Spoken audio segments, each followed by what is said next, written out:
Caen face à Toulouse, deux équipes qui ont remporté leur premier match de la saison. Caen a réussi la performance de s'imposer 1-0 au stade Vélodrome de Marseille. Toulouse de son côté a battu Saint-Etienne 2-1. Des Canets qui espèrent enchaîner à domicile. Toulouse de son côté espère faire au moins le match nul à l'extérieur. 9 défaites sur les 10 derniers matchs à l'extérieur en Ligue 1 pour le TFC. En général, loin du stadium, c'est plus compliqué. Les Canets espèrent exploiter cette situation. Et la première opportunité est normande. Reprise de la tête à bout portant pour Andy Delors, le héros du stade Vélodrome, le buteur de la première journée. Mais il ne cadre pas.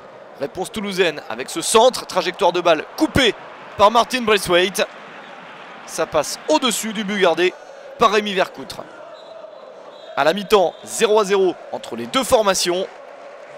Toulouse est légèrement amoindrie avec l'absence de Pezic, suspendu après son exclusion lors de la première journée et son tacle sur le Stéphanois Perrin. Aguilar est blessé, mais le TFC fait bonne figure. Jean-François Fortin, le président de Caen, attend que son équipe emballe le match. Pourquoi pas sur ce tir?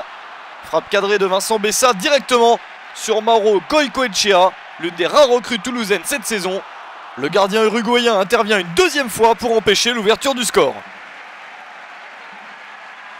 Le TFC qui a toujours inscrit au moins un but lorsque son nouvel entraîneur sur la fin de la saison précédente, Dominique Arrivagé, est arrivé aux commandes du club.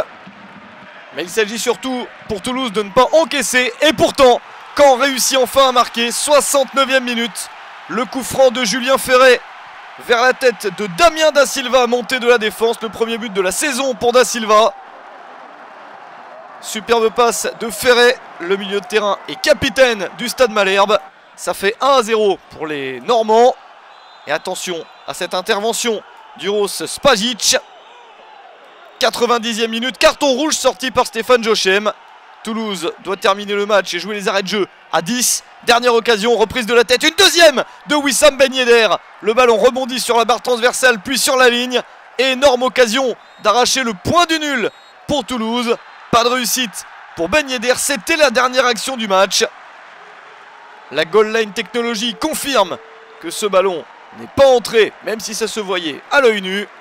Caen s'en sort bien sur cette dernière action.